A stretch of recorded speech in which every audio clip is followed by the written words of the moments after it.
beaucoup de pelvis, mais j'en ai fait toujours.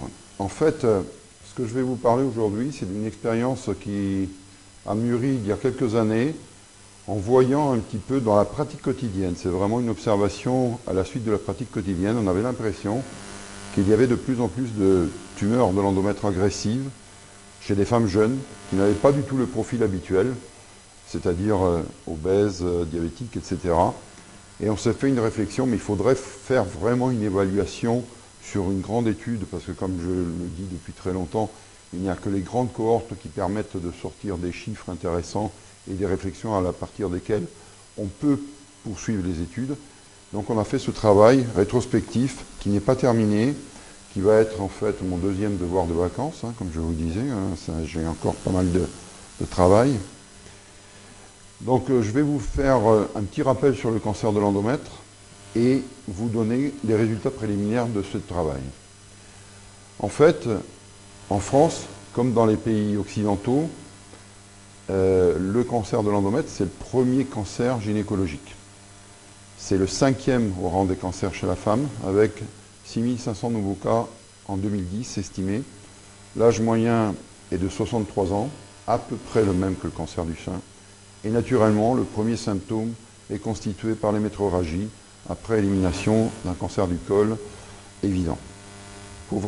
On a quand même des problèmes, parce que quand on retrace l'histoire clinique chez les patientes, souvent on voit que ces symptômes sont survenus de nombreux mois auparavant.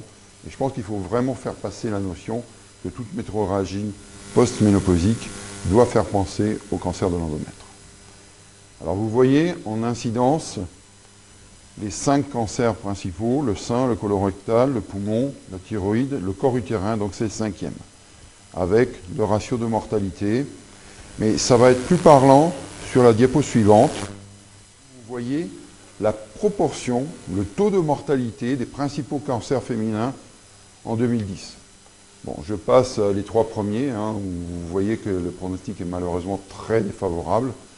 Je vous rappelle en passant que le cancer du poumon va dépasser dans 2-3 ans la mortalité, en termes de mortalité, le cancer du sein. Donc ça va devenir, comme aux États-Unis, la première cause de mortalité. Donc le corps utérin, 29% quand même de mortalité, alors que dans l'opinion générale, on pense que c'est un cancer de très bon pronostic, que ce n'est pas très grave.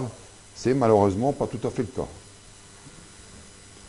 Alors, il y a eu une grande transformation qui a bouleversé en plus toute la littérature et les comparaisons entre les études, parce qu'en 2009, il y a eu une nouvelle classification qui a voulu simplifier un petit peu l'ancienne classification FIGO de 1998, en particulier pour les stades avancés.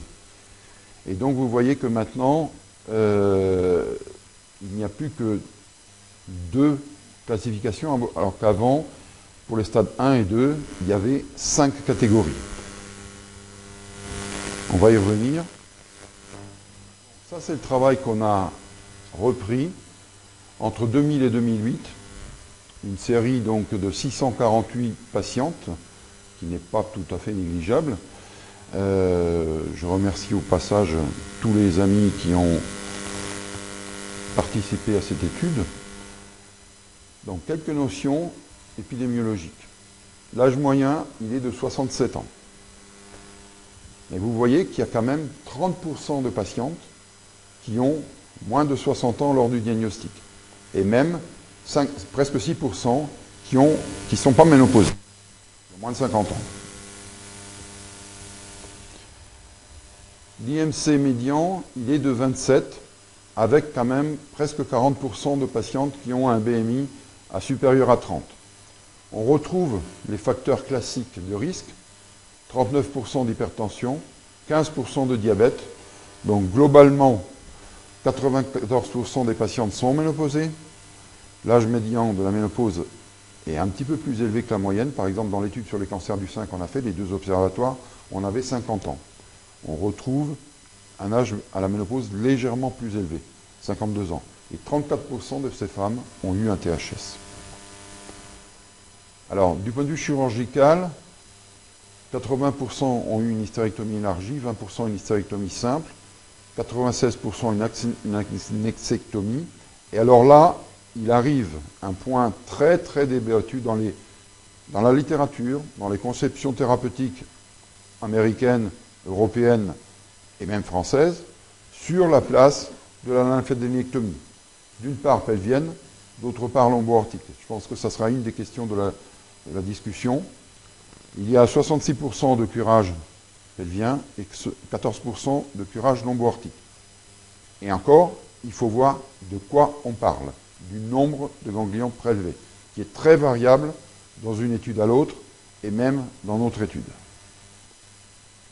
Et là, on parle aussi d'un point extrêmement important, c'est l'histologie. L'histologie, on a vraiment défini deux grandes familles de cancers de l'endomètre. D'une part, les adénocarcinomes endométrioïdes, qui sont la très grande majorité, 90%, et une série de formes beaucoup plus agressives qui comprennent les carcinomes à cellules claires, les carcinomes séreux, les adénocarcinomes mixtes et les adénocarcinomes adénosquameux. En termes de répartition de grades, alors vous voyez qu'elle n'est pas complètement exhaustive. On l'a sur 85% de nos patientes, le grade.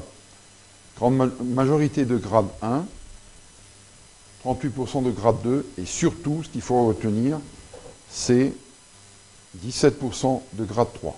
Et on verra l'importance que cela a. La taille tumorale médiane est de 30 mm. Donc vous voyez que ce n'est pas des petites lésions en général, hein, quand même. Ça, c'est la taille médiane, 30 mm. L'invasion du myomètre, elle est nulle, donc c'est des lésions tout à fait superficielles dans 8% des cas, moins de 50% dans 49% des cas, et plus de 50% dans 43% des cas. Compte tenu de l'ancienneté des dossiers, on a l'ancienne classification pour stadifier tout ça. Autre facteur relativement peu pris en compte dans de nombreuses études jusqu'à présent, c'est la présence d'emboles vasculaires, 15%. Et on se rend compte, comme par exemple dans le cancer du sein, que ça, c'est un facteur de risque, tant en rechute locorégionale qu'à distance. 17% d'atteinte de l'holisme, 17% d'atteinte de l'endocole et 4% de la séreuse. Et là, les maladies avancées avec atteinte de l'ovaire ou des trompes. Alors, l'atteinte ganglionnaire, avec la limitation qu'on a mis tout à l'heure, en disant que bon nombre de patientes n'ont pas eu de curage, 10% d'atteinte pelvienne ganglionnaire. On verra les facteurs de risque. Et 8 ganglions prélevés en moyenne. Alors ça, encore une fois, c'est très discuté, notamment par des équipes américaines qui prônent des curages beaucoup plus extensifs. Mais quel est le bénéfice réel? C'est très difficile à exploiter. Pour les peu de patients qui ont eu un curage lombo-aortique, donc forcément, il y a une certaine sélection, parce que si on a fait un curage lombo-aortique, on pense qu'il y a un risque plus important. Il y a 14% d'atteinte ganglionnaire avec 7 ganglions prélevés en moyenne. Ici, c'est la classification, la répartition des stades en fonction de la classification de 88. Vous voyez qu'il y a globalement 46% de stade 1, ici, même plus avec le stade C, même plus, beaucoup plus. Donc 40, 47, ça fait 70 à peu près.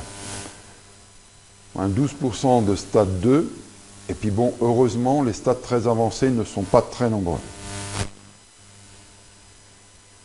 Alors on a voulu voir s'il y avait un changement, parce que c'était ça l'impression clinique.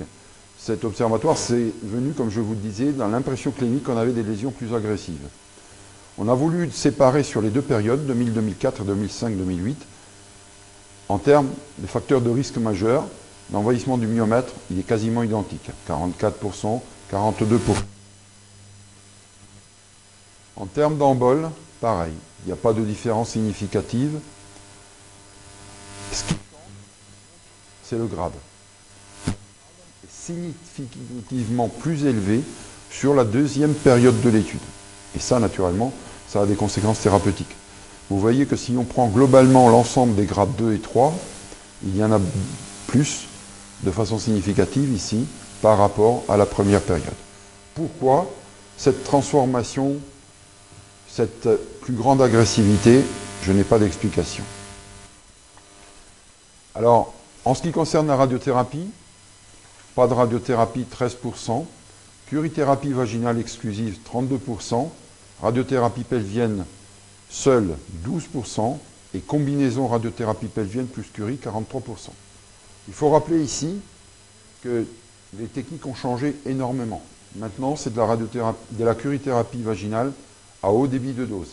La patiente n'est pas hospitalisée, c'est une application qu'on fait en ambulatoire, après repérage scanographique, et la patiente repart 1h30 après que les calculs de la première séance sont faits. Nous, on a un schéma, par exemple, 30 degrés en 6 fractions, J1, J2, J15, J16, J29, J30. Je ne sais pas ce que tu fais, Jean-Pierre, est-ce que c'est similaire? Je sais qu'il y a des petites variations. La prophylaxie, nous, ce qu'on utilise, c'est ça.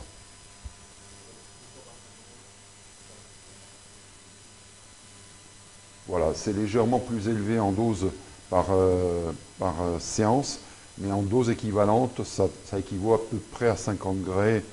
Et c'est une curithérapie qui délivre sa dose avec une décroissance très rapide sur une profondeur maximale de 5 mm. Donc il n'y a pas de trouble digestif, il n'y a pas de trouble urinaire, il y a au maximum un petit peu d'irritation à la fin du traitement au niveau du vagin, et encore c'est très limite. C'est très très bien toléré. La radiothérapie pelvienne, qu'elle soit seule ou qu'elle soit combinée, a également énormément changé. Les techniques conformationnelles de type IMRT ou de type RapidArc permettent une épargne, notamment du grêle de la vessie, énorme en proportion par rapport aux traitements qu'on faisait auparavant. Donc la morbidité de cette irradiation a été réduite considérablement. Ce n'est pas le cas de tous les patients qui ont été traités dans la série, comme d'ailleurs ce n'est pas le cas de certaines séries qui sont considérées de référence, notamment les études Portec. Donc ça, c'est un élément à prendre en compte de façon importante, parce que maintenant, et je pense que Jean-Pierre pourra le confirmer, un traitement de cancer de l'endomètre à 1,8 Gray par séance, 28 fractions, ça passe généralement très bien. Donc c'est un progrès considérable qu'il faut avoir présent à l'esprit. Alors, ici, naturellement, il y a une variation des traitements qui est considérable en fonction des stades. Vous voyez que pour les stades précoces, beaucoup de patientes n'ont pas été traitées, simple surveillance. Alors, il y en a quelques-uns, une partie qui ont eu une curithérapie, en fonction de certains critères.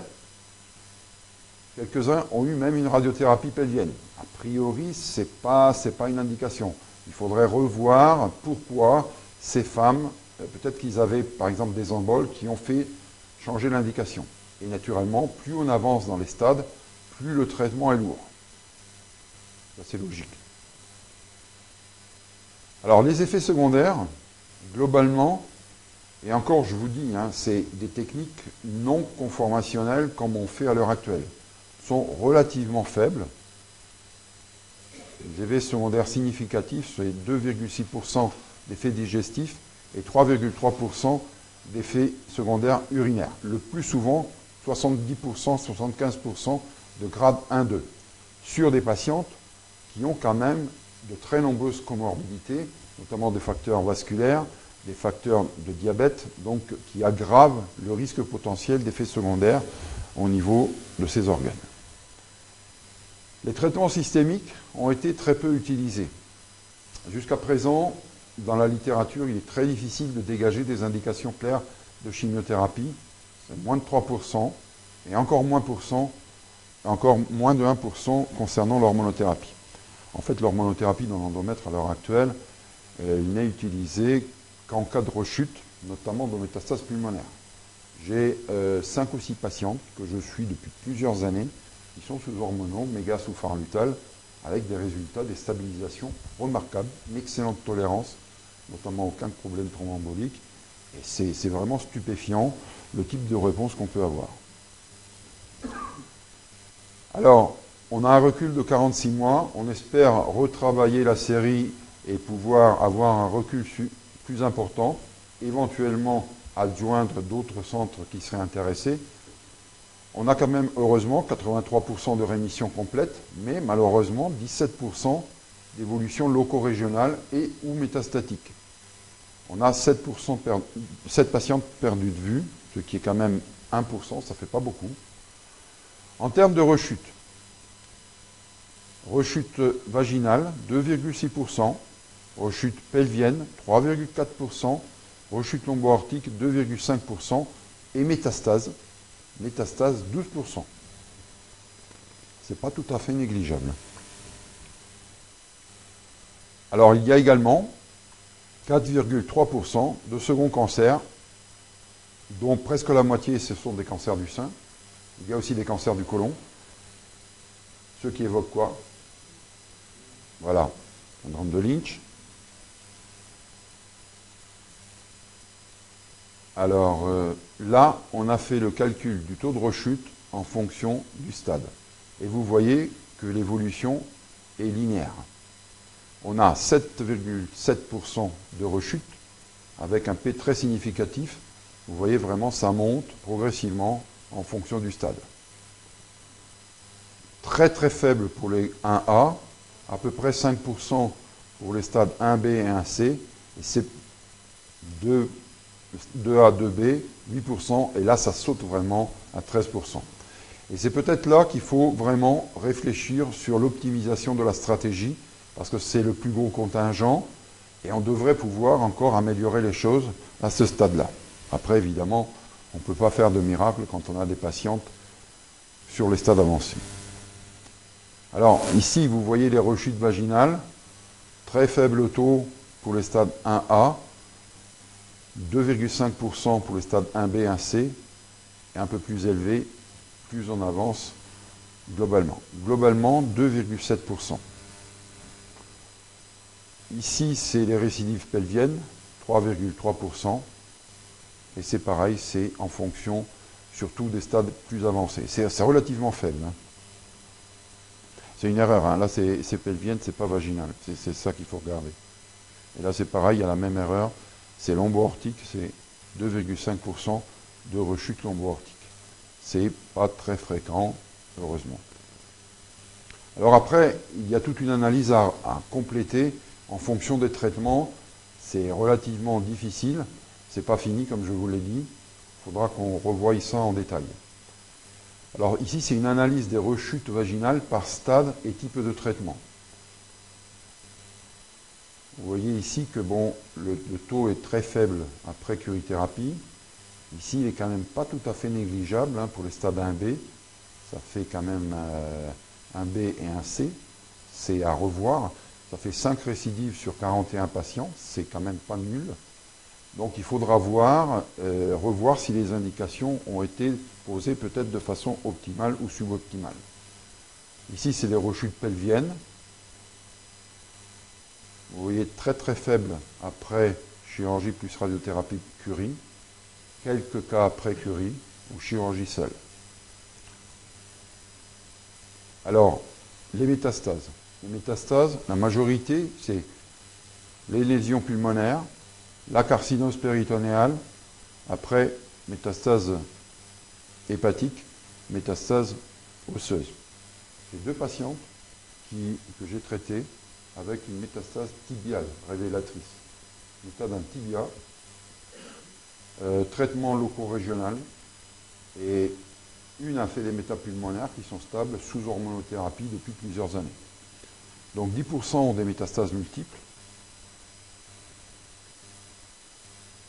Alors, on a essayé de voir quels étaient les facteurs de risque de cette évolution métastatique, en prenant en compte les facteurs classiques retenus dans la littérature, mais en incluant quelque chose qui est peu étudié, la rechute.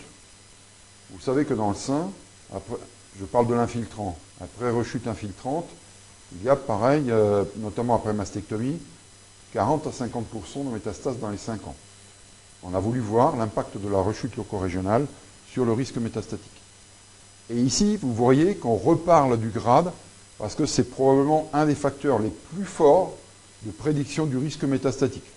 31% des malades de grade 3 vont faire une rechute métastatique, alors que le taux global de métastase dans la population étudiée est de 12%. C'est très significatif. Naturellement, L'envahissement ganglionnaire, quel qu'il soit, pelvien ou lombo-aortique, est très prédictif aussi du risque de rechute. 37%, très significatif. Et également le stade. Et ici, l'envahissement du myomètre. Donc vous voyez que c'est puissant. 2, 5, ça saute après à 21%, très significatif aussi. Les emboles, je vous en ai parlé tout à l'heure, puissant facteur prédictif de métastase, 3 fois plus qu'en absence d'embole. Et, comme je vous disais en introduction aussi, différence considérable en fonction du type histologique. Moins de 10% pour les formes classiques, sauf pour les grades 3, et ici 37% pour les autres formes très agressives de carcinome utérin. Et ici, vous voyez l'importance considérable de la survenue d'une rechute, qu'elle soit vaginale ou pelvienne. C'est comme très souvent en cancérologie, malheureusement, la rechute est concomitante ou annonciatrice, précurseur d'une rechute métastatique à distance secondaire. On a essayé de faire un modèle en multivarié sur 650 patientes qui avaient des données complètes. Donc, le stade sort en risque relatif à 6,45, le type histologique à 3,82, le grade à 2,60, les emboles à presque 2. Donc, tous ces éléments-là doivent être pris en compte lors de l'indication thérapeutique initiale. Alors, je ne vous détaille pas les recommandations, mais ce que je veux vous dire, c'est qu'il y a une réflexion sur plusieurs points. Là, ce qu'on va faire, c'est d'essayer de réanalyser les données stade par stade par rapport à l'essai Portec 2 et Portec 1. C'est les deux grandes études de référence qui ont conduit à une certaine désescalade, notamment de l'irradiation. Mais pourquoi? Parce qu'il y a eu aussi un taux de complications avec des techniques relativement anciennes, complètement différentes des techniques actuelles. Donc il faut peut-être un peu moduler, parce qu'il y a certainement un sous-groupe de patients plus à risque. Globalement, les résultats ils sont assez similaires et cohérents avec ceux de la littérature, mais il va falloir justement affiner, notamment pour les stades 1 et 2, qu'est-ce que ça va donner. Donc on va voir un peu plus en détail tout ça. Et je voulais encore une fois remercier tous les collègues qui ont participé à cette étude. Catherine Delva de l'équipe de Cidiastat qui a fait aussi l'étude de Praxis. Novartis qui nous avait soutenus logistiquement. Éric Tessier, je devais faire cette présentation au Corse, je n'ai pas pu la faire. Et Angélique Duteil. Voilà. Je vous remercie. Ça, c'était bon. Le chemin, je ne vais pas en parler, c'est bon.